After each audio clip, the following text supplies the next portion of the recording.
Today's episode is about snoring and the dangers of snoring. Have you ever been told that you snore? Have you ever woken up feeling exhausted, even after a full night's sleep?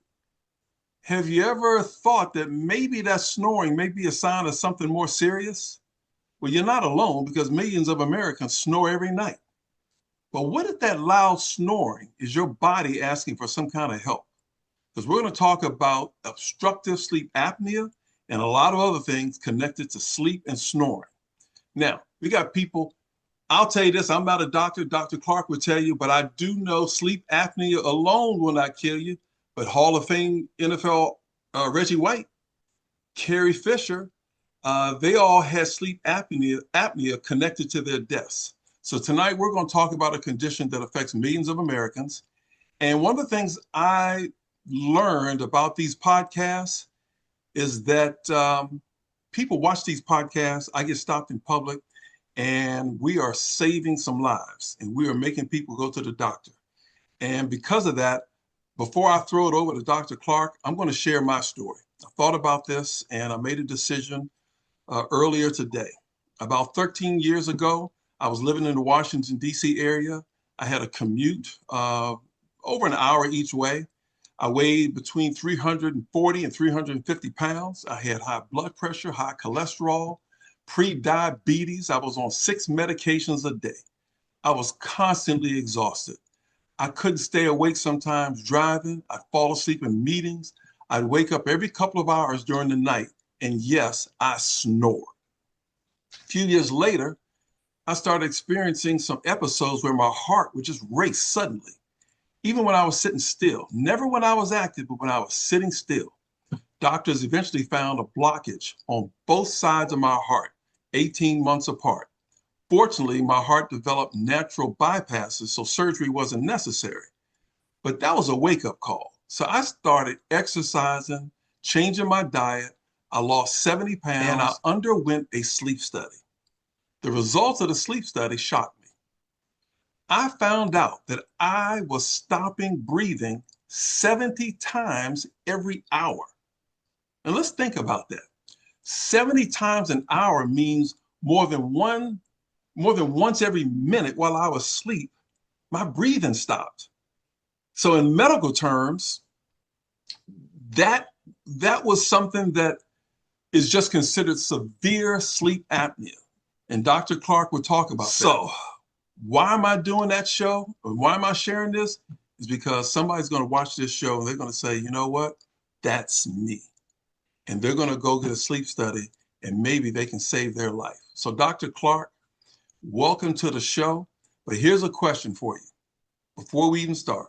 If a patient comes in your office and they have an AHI of 70, what are your immediate concerns? Welcome to the show, Dr. Good Clark. evening. Thank you very much, Gary. Appreciate you sharing your story too, because this is what people need to know about snoring, about the dangers associated with it, and we have a tendency to not take it very serious.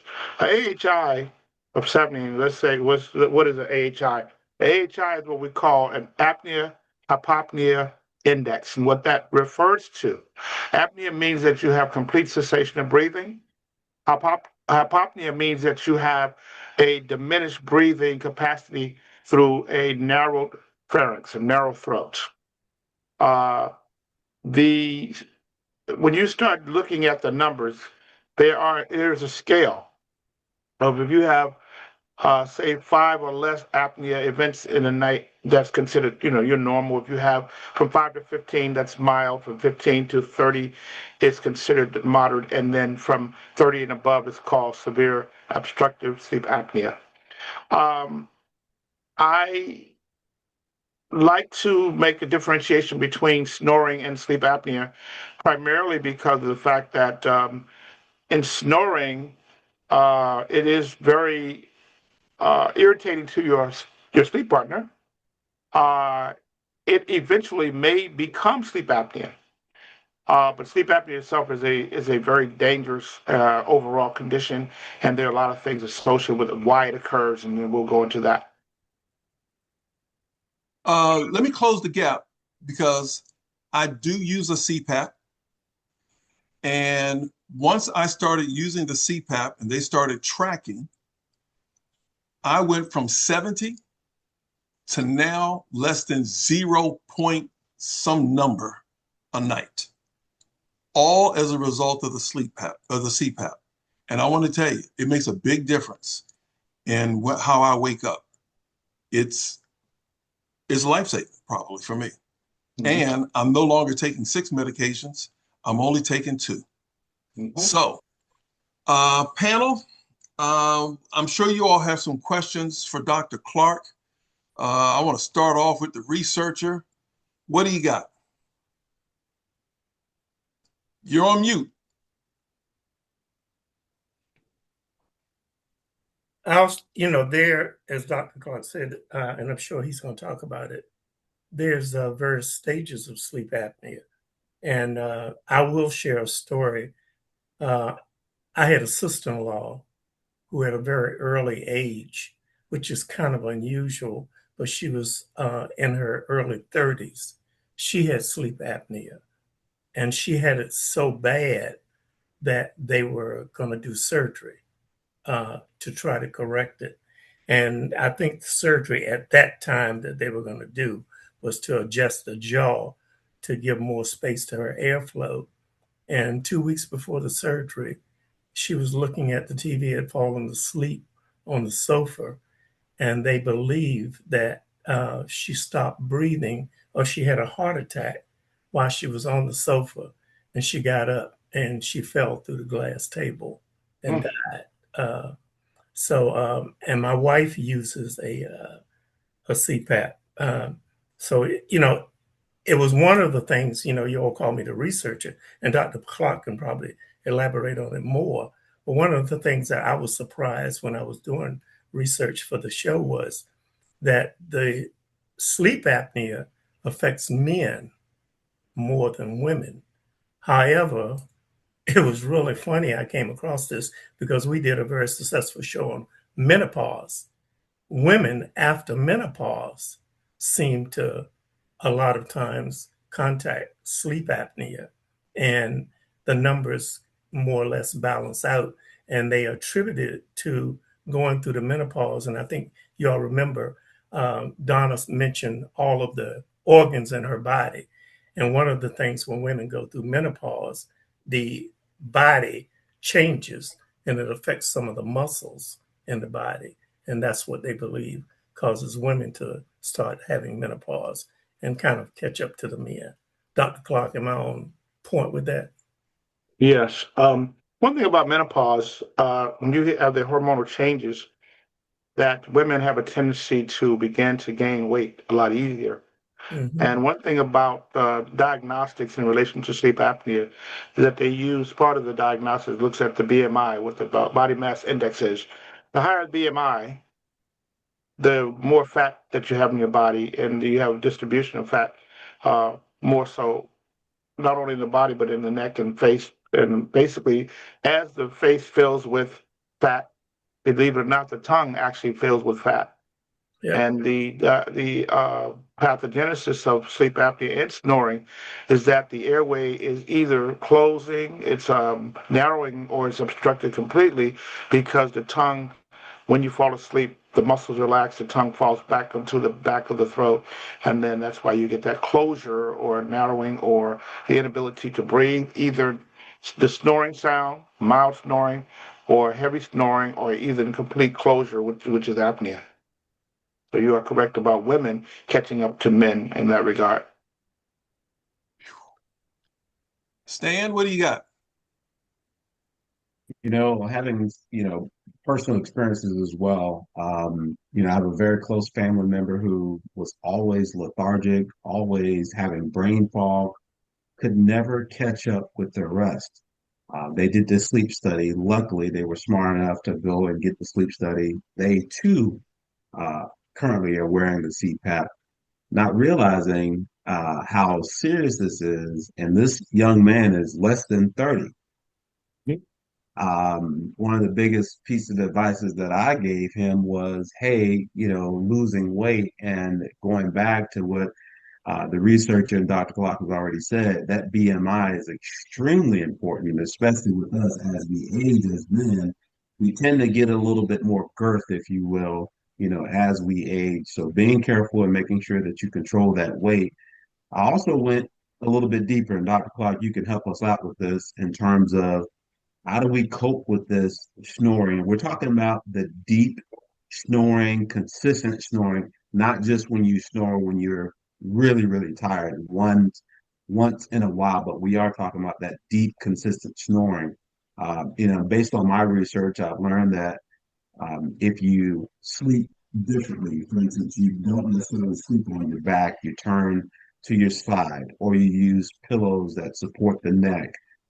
You don't drink, and of course, reducing that BMI or reducing the weight has been known. Of course, using the CPAP machine have been known to truly reduce the risk of that sleep apnea. And so, Dr. Clark, if you wouldn't mind sharing a few insights regarding the cures or things that we can do to lessen that deep snoring, if you will. Let's talk particularly about the CPAP itself. Why is it used? Why is this considered the gold standard? That's because, and you did bring up certain things about the BMI. Person might shift the way they sleep to open up the airway, but we find that people who have severe chronic sleep apnea, even if you shift the way you sleep, a lot of times you don't open up the airway, and the apnea does not go away. Now, if it's just snoring or loud snoring, sometimes that does help. But having said that, the and I'm going to bring a couple of things into play that we don't take into consideration. You mentioned about we get more girth. So that takes me back to some of our discussions on some of our earlier podcasts. We discussed metabolic diseases. And we talked about the consumption of carbohydrates and how it leads to the weight gain. So you see people, especially men, as we get past 30 and 40, we begin to see that we gain a lot of weight. Those are the types of things. If you see a person who's, say, 25 years old, who's 6 feet tall and 200 pounds, and next thing you know, he's 10 years later, he's 6 feet tall, but now he weighs 275. That person has put on a lot of extra weight, a lot of fat build up, and you get a lot of fat development in the neck and face and whatnot. Um, and what you also see when and Gary brought it up about himself in terms of what his medical condition was, his weight and the pre-diabetes and the blood pressure issues.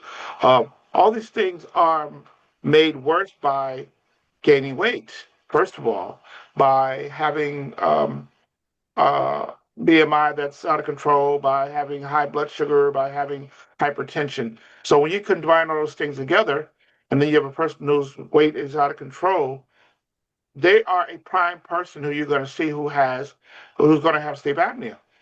Um, and as Gary stated, a lot of the things that he did to modify his health in terms of losing weight, in terms of changing his diet, a lot of things that he did are the exact things that we need for people to do when they start looking at the fact that I've been diagnosed with chronic sleep apnea. The problem with sleep apnea is that a lot of people snore. If you don't have a partner there with you, you may never know that you have apnea. You may not even know that you snore, because half the time people who don't live with another person, when you ask them, do they snore? The answer is typically going to be no. So that the statistics are as follows. In the world, there are probably 1 billion people who have obstructive sleep apnea. In America, there are about 30 million people. There are only about 6 million that are diagnosed. Now, I will say this, even if you do get diagnosed, and they do the sleep study, they determine that, you might be a candidate for a CPAP. And CPAP means continuous positive pressure, airway pressure. Um, Even if you have that device, we find that some people do well with it. As Gary stated, he does well with it, but some people hate it. The compliance rate with CPAP is only about 39%. That means that if you have 100 people who have a CPAP machine, only 39 out of the 100 are actually using it. The rest go back into a situation of still having sleep apnea and still possibly having the risk of dying or medical conditions that arise from that. Wow. Mm-hmm. CJ, what you got? I guess this may seem, I don't know, kind of like obvious, but for a question, if you live alone or if you don't have like a spouse or something, how would you even know for a lot of people that you even have this issue? A lot of people don't monitor their own sleep or would even know that they're snoring or have like a sleep apnea problem if you have no one to tell you or if you're not somehow monitoring your own sleep. I would say that now a show like what we're doing today is going to be very helpful to a lot of people who will be able to see it. But from a symptom standpoint, um, one of the signs that you may have problems, or what we call sleep disordered breathing, is if you wake up all the time with your mouth completely dry, So, you're probably mouth breathing. You're probably not breathing very well through your nose, so that's a sign. You wake up with headaches, that's a sign. If you wake up and, well, if during your day you have extreme tiredness and sleepiness, then that's a sign that you're not getting good sleep. And I bring up sleep because of the fact that because people have sleep apnea and they have these multiple episodes of stop breathing, that they never get into a deep, restful, restorative sleep. They never get to the point where they get into a REM sleep or a rapid eye movement sleep, and this is the restorative phase and healing phase of the sleep cycle. And as a consequence, a lot of the metabolic diseases of conditions of hypertension and high blood pressure, those things are mitigated, are not they're not going to be uh, those things are caused made worse by having sleep apnea. The problem of not sleeping well also occurs or causes problems, say, during the day when you're driving your car. If you fall asleep at the wheel, you're going to be prone to have an accident. So, as Gary said, a lot of people may not die from the sleep apnea, but they die from the results of having sleep apnea. They may have, fall asleep at the wheel, or just have extreme tiredness. Even at work. So, if you have a sign that you're very tired, and especially if you're a young person, then you may need to be checked out to find out. Because I had sleep apnea. At one time, I thought I had narcolepsy, and I thought that it was related to something neurological, not sleep apnea. And I used to use a CPAP myself. And one of the things that helped me a lot was that I did lose weight and I sleep on my side. But I was one of the people who was non-compliant with CPAP because the machine, what it does, it blows air down your throat. It blows the airway open. It's not the most comfortable thing to use. And they have had advancements over time because they used to have the device that come over your head, wrap around your forehead, wrap around your face and whatnot, and across your nose. And you couldn't I couldn't breathe with it on. So that's why a lot of people don't wear it. They're not compliant because it's very uncomfortable. So at some point or another, I want to get into discussion about alternatives. But let me say this about I'm a dentist. Why do I care? What is the connection? One of the things that about obstructive sleep apnea, and CJ brought up, well, how will you know? Well, we have diagnostic tools in dentistry where part of the uh, diagnostics that's been recommended for dentists is to do airway assessment. So when we do airway assessment, we can look in your mouth and we can say, okay, if I tell you to extend your tongue and say, ah, and I look in your throat and I cannot see the archway of the pharynx or the opening of the throat, or I can't see that little thing we call the uvula hanging down in the throat. If I can't see that, then you probably have airway obstruction. I'm going to send you for a sleep study if you tell me that you have hypertension, if you're overweight. There are a couple of things that we look at diagnostically that we add to just the clinical oral examination. The other thing is if we look in your throat and we see that you have very large tonsils that obstruct your throat from an anatomical standpoint, and that's a sign too. That's one of the things we also see in children who have sleep apnea. If they have very large tonsils, that can cause children to have sleep apnea also. But for Yeah, CJ, I think primarily since we do tell patients to see the dentist twice a year, now that it's been recommended that dentists do airway assessment, we're going to be able to screen and find a lot more people who have sleep apnea or sleep disordered breathing than we were before. General practitioners of medicine a lot of times don't do airway assessments in the throats. Okay. Go ahead, Stan, and then Carlos. Carlos, I'm gonna jump in here. Dr. Clark, in my research also, I learned that there was a dentist by the name of Weston Price. He's a dentist also that came out with a lot of theories regarding sleep apnea. So what you just mentioned was perfect. And there's another book by a gentleman by the name of James Nestor. And the theories that are presented in both of those books are key to understanding sleep apnea.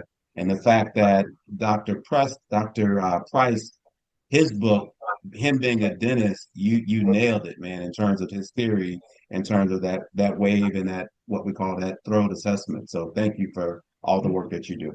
Mhm. You know, Gary, Carlos. Well, Dr. Clark, thanks for joining the show tonight, man. I had two questions. CJ asked one of them, and the reality for people watching this show, for all our brothers and sisters who's going to watch the show and get this great information, right? We need to figure this out on, a down to earth term. Like when I think about this, right? People who have mid-level to high-level incomes are going to be getting their regular medical checkups. They're probably going to discover this issue a lot faster.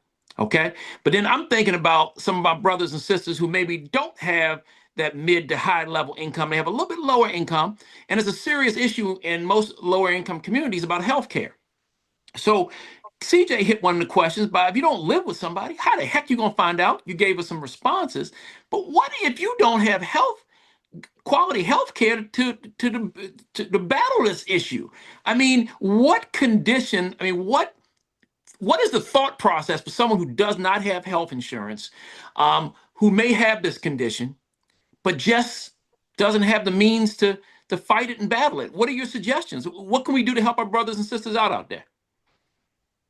So I believe that we know that there are health disparities in poorer populations because of lack of access to care, lack of access to insurance.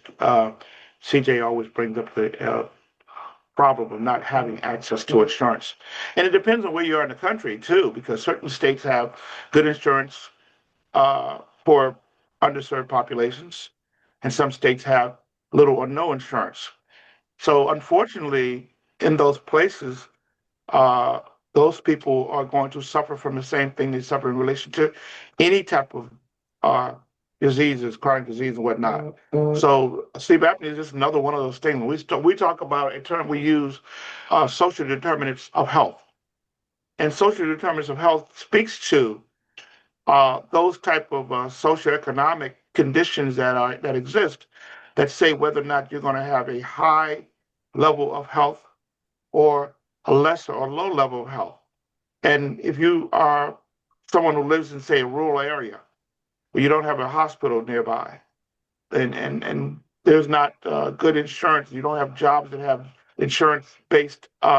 job-based insurance, those people tend to have a higher level of lack of health access to healthcare. And a lot of things are not spoken about, but when we look at what Medicaid looks like in this country, Medicaid is the insurance of last resort for people who are underserved populations. One of the things that the Affordable Care Act created, even in the so-called red states, when it created access to care for people who previously had not had access to health care. A lot of those people now have access to care if those states enact what they want to call Obamacare. But that's what the bigger issue has always been. Universal health care would be something that would allow people, irrespective of what their um, socioeconomic status is, if they live in rural areas or uh, impoverished areas of cities and whatnot, that would ameliorate that or eliminate that altogether. But that's something that we have a country that has not had a willingness or commitment to taking care of the underserved population to the extent. So sleep apnea is something that falls by the wayside. Hey, Dr. Clark, let me follow up that real quick before I turn it back over to the guys, okay? So if this is the reality of what's going on here with sleep apnea, what are a couple best practices that people, when they watch this show, they might say, man, this is serious, but I don't have health insurance. I don't live with anybody. How will I know? Are there any best practices? I mean, it sounds like to me, if you keep a proper weight and go to the gym, you might have a better, option or for better health. Is that true? Or is it anything you could suggest to people to do on a regular daily basis that may help with this disease? Let's say this first of all. There are a vast number of people who live in areas where there are not gyms. Hopefully, they walk a lot or they use, some form of exercise and they are, they're conscientious about these type of things. But you hit it right on the head because sleep apnea a lot of times is maybe a tertiary symptom of chronic disease.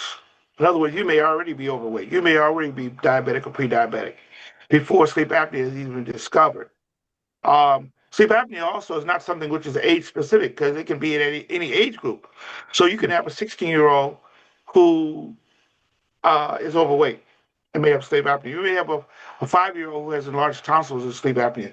You may have someone who has all the money in the world but lives alone, but nobody would know it. So we have so many different reasons as to why we have so many people who have sleep apnea is undiagnosed, untreated, and not having access to health care is one of the bigger things, but also lack of knowledge about obstructive sleep apnea. And I think the problem is that snoring has always been considered kind of something to laugh at. And snoring is nothing to laugh at because snoring literally is cutting off oxygen flow to the brain, cutting off oxygen flow to the body. So overall, even if you just snore, but you don't have a diagnosis of sleep apnea, you still have what we call sleep disordered breathing that's contributed to poor health.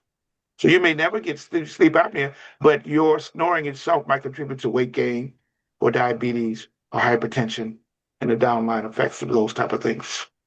All right, so I can take the message back, or the Thought Brothers can take the message back to the community that we may not have all the cures for people who do not have health care.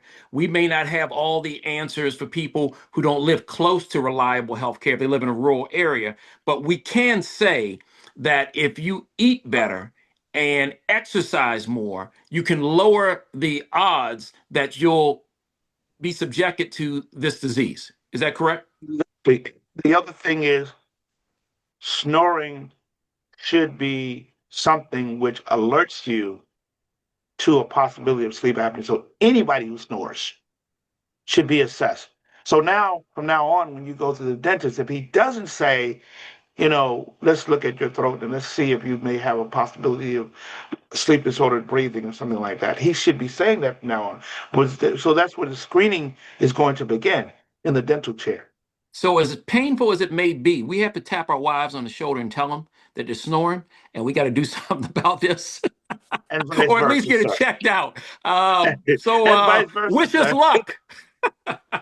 Don't just go to the next bedroom and go to sleep because your spouse could very well be having a very serious health issue, and you take That's it for right. granted because, hey, let me leave the room so I can get some sleep because she's snoring too loud.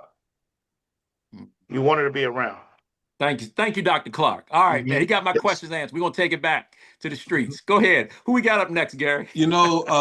I got some questions that people have sent in, and I'm looking at the questions. We've answered most of them, but another question here is, I think answered this one. How is sleep apnea diagnosed?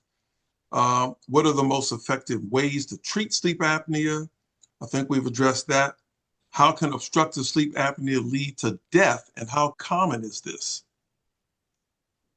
So I would say that the primary cause of death may not be sleep apnea, but the secondary cause of death, it may be sleep apnea, but the primary cause may be a stroke. Or heart attack. Primary cause may be hypertension. Your blood pressure is elevated because you're not getting enough sleep.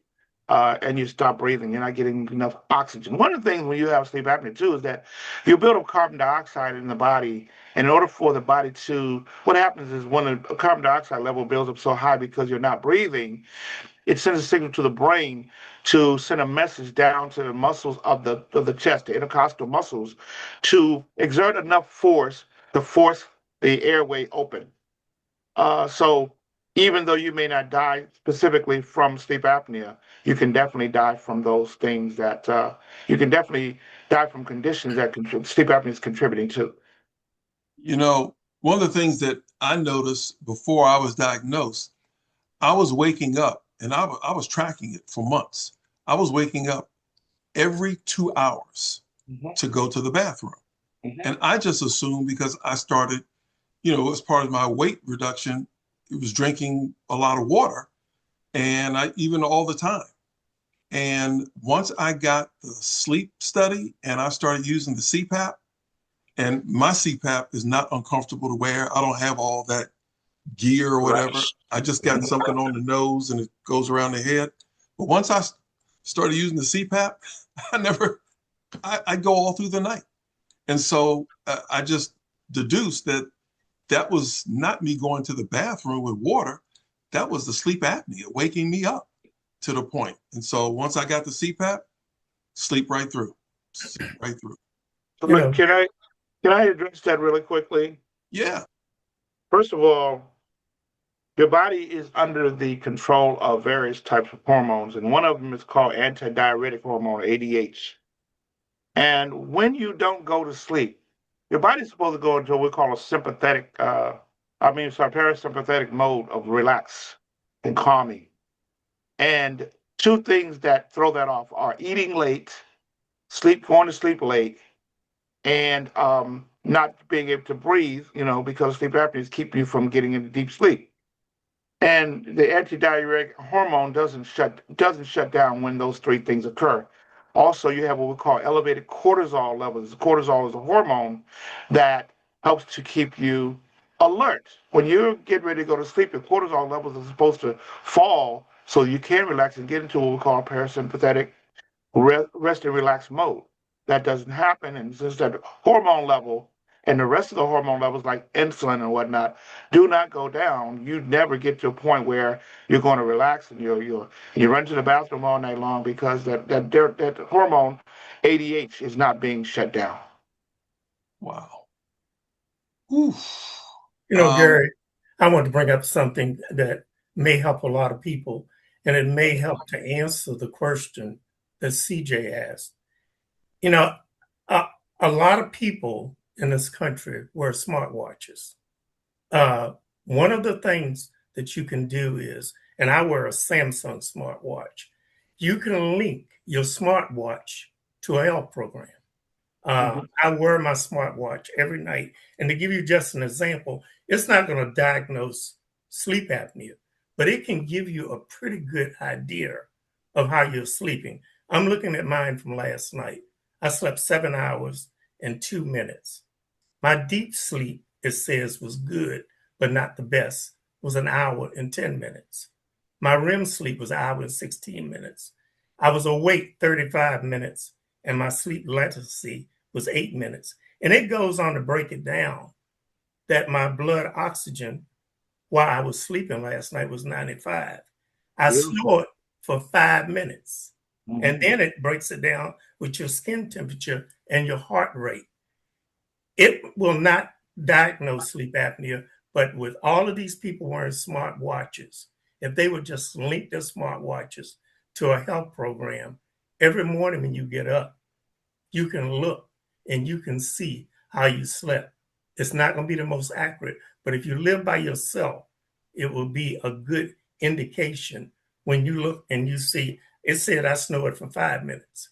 But if I looked on it and I saw that I snored for 2 hours, it would be an alert that, hey, something is not right. So this is something, and nearly most all young people either wear an Apple Watch or a Samsung watch or some kind of smart watch that can easily be linked to a health program. Hey guys, just want to jump in there real quick. From a financial perspective, right? What I'm hearing a lot of tonight, right? If I'm gonna be the financial analyst, I'll just break it down to you.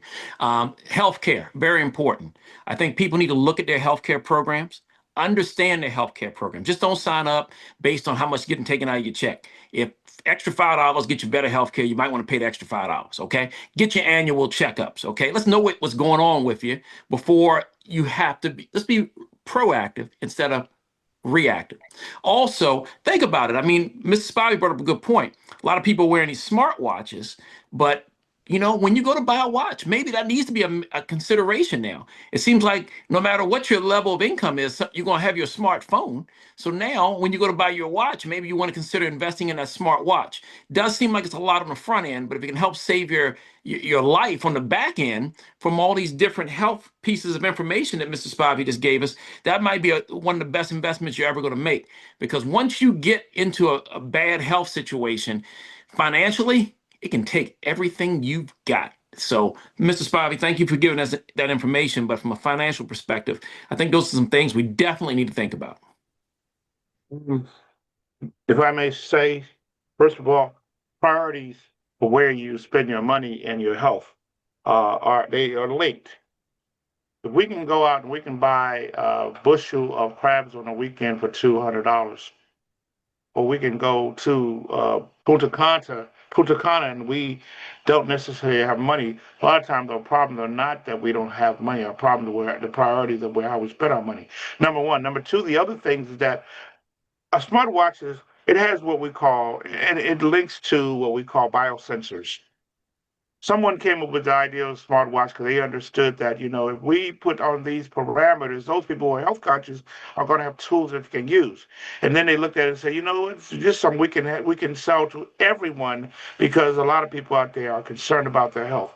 I've personally been thinking about seeing if we can do some type of program, especially in underserved populations, where smartwatch can be given to people who have chronic disease or who are low socioeconomic areas, so we can track data to see what is going on with their health, what is going on with the heart rate, what's going on in regards to sleep patterns, these type of things. Smartwatch can be quite effective in aiding us to determine what is the health status of poorer populations and whatnot. So, Wow. Dr. Clark, I want to just ask you one other thing. When I was doing my research, I came across there's two types of sleep obstructive sleep, called the central sleep apnea, where the brain does not send the proper signals to your breathing muscles. Are you familiar with that? yeah. I knew you would probably ask that question, sir. Yes, there is a condition of apnea called central sleep apnea, where the central nervous system, the brain, does not send the signal to the muscles of the respiratory muscles to trigger breathing. And so that's a medical condition that has to be addressed in a different way. You can't see the airway is not closed when that happens. The airway is open.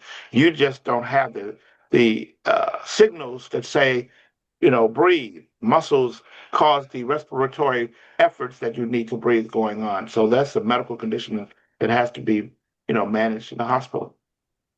And the thing of it is, not everyone is suitable for it, because my wife uses a CPAP, and when she heard about it, I think it's called a hypoglossal stimulator, and Yes, she tried to she talked to her doctor about it, because it's just a small little thing that they put under the skin in the chest, very similar to a pacemaker, and she was not eligible for that right. type of implant. So that's in the treatment modalities for sleep apnea. So we talk about patients who have either mild, moderate, or severe sleep apnea. If you have severe sleep apnea, let me grab my phone and let this person know I'm going to call them back. If you have severe sleep apnea, then the gold standard is to use a CPAP. If you have mild to moderate sleep apnea, then the alternative, and I was going to bring this up because in dentistry, we make oral appliances we call mandibular advancement device. The lower jaw is called the mandible. The tongue, it falls back on the throat when you fall asleep. So what you're doing is literally we're shifting the lower jaw forward to keep the airway open. In mild, moderate sleep apnea, if you're a gut candidate for that, they work very well. In fact, the compliance rate in that particular group is about 90% versus 39% for CPAP. Some people who have CPAP can actually use a mandibular advancement device too if they're a good candidate for it. The hypoglossal nerve stimulator is, as you said, an implantable device that is implanted in the hypoglossal muscle. And hypoglossal just means under the tongue. And what it does is send a mild electric shock to the tongue when your airway is closed off, when you're not breathing, and the oxygen level starts to fall, and the CO2, carbon dioxide level starts to elevate. It sends a shock to the tongue, and you don't feel it because it's very low dose, and it opens the airway up. So if you have health conditions, pre-existing conditions, respiratory conditions, that sort of thing, or weight issues, hypertension, you may not be considered a good candidate for that type of therapy. Yeah. Mm-hmm. Dr. Clark, if someone is watching this show and the light bulbs are going off and they either know or strongly believe that they have sleep apnea, what should they do? Well, now that we can talk to your dentist, the dentist is what he's going to do is he's going to send you. I'm going to look at your airway and I'm going to say, your airway is obstructed because of A, B, C. You need to talk with your primary care physician, and he's going to get you a sleep study done. Why the primary care physician? Because a dentist cannot diagnose obstructive sleep apnea, even if you feel like you know they have it. And a medical doctor cannot prescribe or deliver a mandibular advancement device. So we have to be married in terms of providing that type of therapy. That type of therapy, in some instances, is going to overcome CPAP anyway. But the primary concern, if you're concerned about it, when you go to if you go to your primary care doctors on an annual, biannual basis, you can ask the question, and they can, have you to do a sleep study, and they can make a determination as to whether or not further treatment or therapy is needed. That they're going to look at how do we modify this person's health, and that's why I like to use lifestyle medicine, because a lot of things that people do in terms of their lifestyle, in terms of their diet, nutrition, exercise, these type of things, can modify the person's BMI, can modify their fat distribution, or I should say, around their body, so that the sleep apnea may very well be modified or go away without any type of intervention with devices. You mentioned lifestyle changes, and you mentioned that about 2 or 3 times. Is there any one lifestyle change that people should, generally speaking, that people should make? Let's look at a couple of things, because if we look at populations of people who engage in risky behavior, health risky behavior, I should say, that affects breathing, say like smoking, drinking alcohol, or smoking hookah, or smoking marijuana, or using any type of drugs. Those are things that, if you can get rid of those things, number one. Number two, when we talk about lifestyle, we're also talking about what your diet consists of. We're talking about what your sleep patterns are. So a lot of these things that we talk about in lifestyle medicine, if we have a person to engage in those pillars of lifestyle medicine, a lot of these things are reversible even without treatment. But each individual person has to be assessed. Okay. I want to go out before we close out, just see what kind of takeaways the fellas have as a result of this discussion, because we'll probably end up having another show down the road. Stan, what's your takeaway? This has been a very informative show. My takeaway is I had no idea the number of Americans that were actually suffering from sleep apnea. I thought it was a one-off, one person here, one person there. To learn that anywhere between 20 and 40% of Americans are dealing with this is significant. And then piggybacking on what Carlos mentioned earlier, the financial impact is tremendous.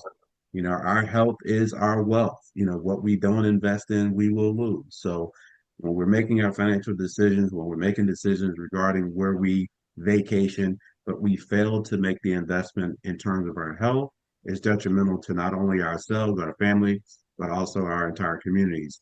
So, word to the wise for all those that are listening. I know a lot of brothers listen to us every week.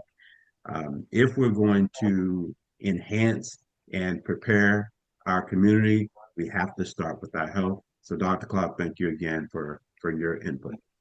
Okay. CJ, takeaway.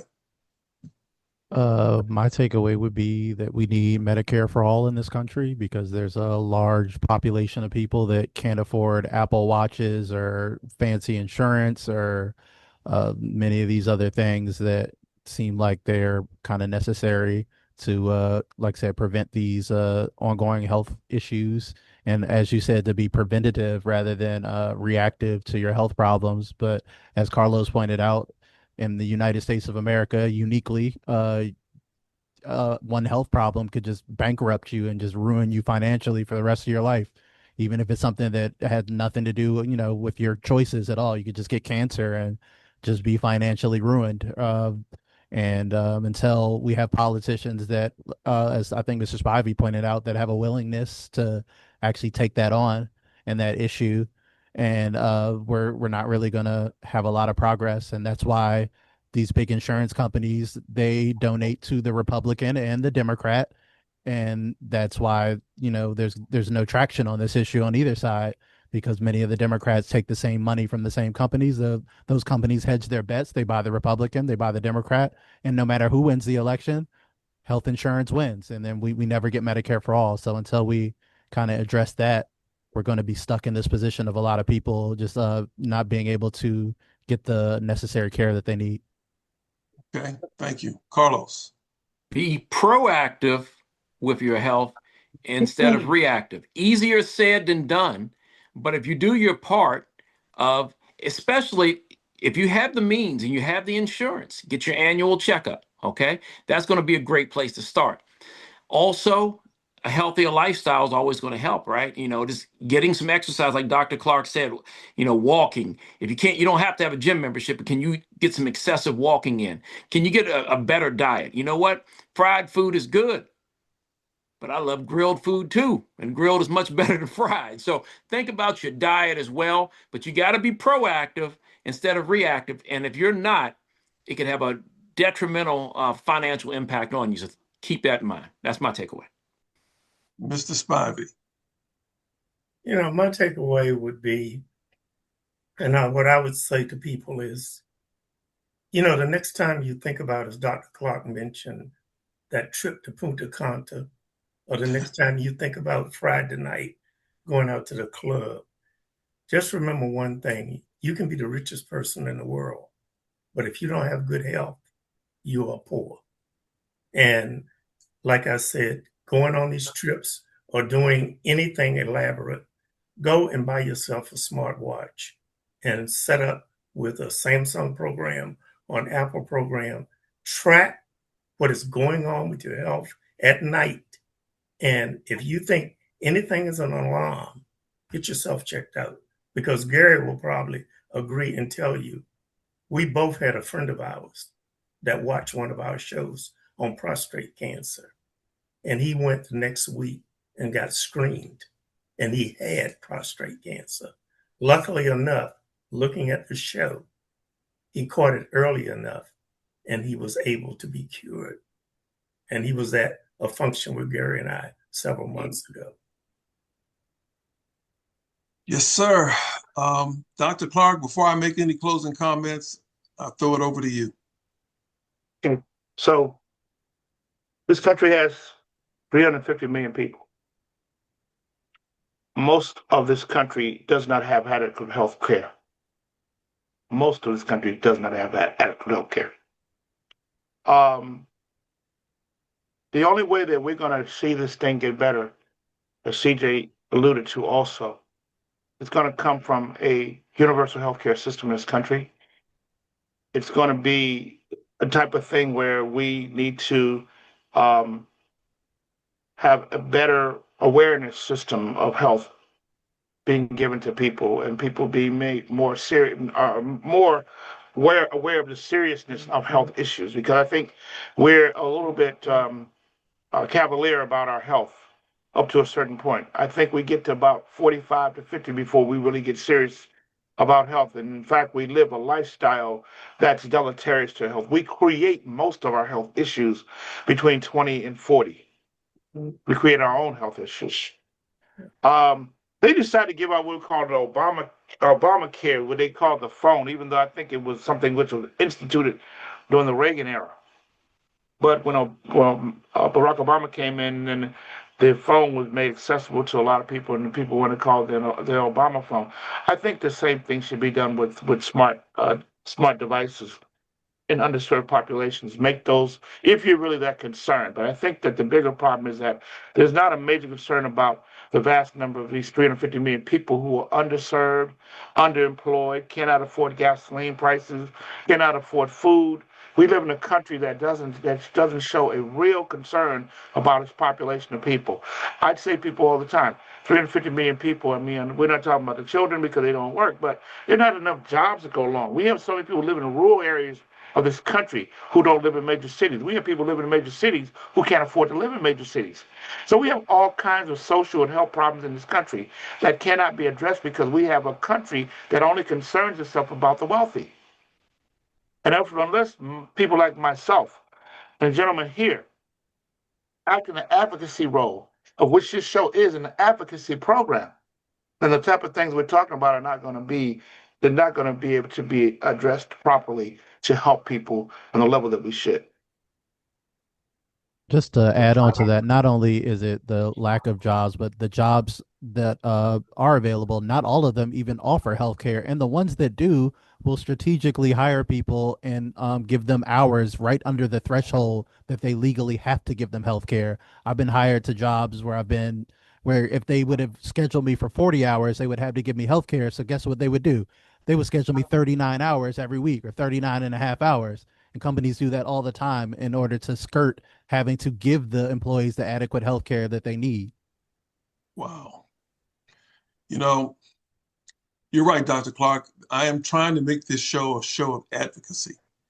And one of the things that I've learned throughout this show is snoring. It ain't all about noise, okay? Snoring is your early warning sign for many of us that we're struggling to breathe while we sleep.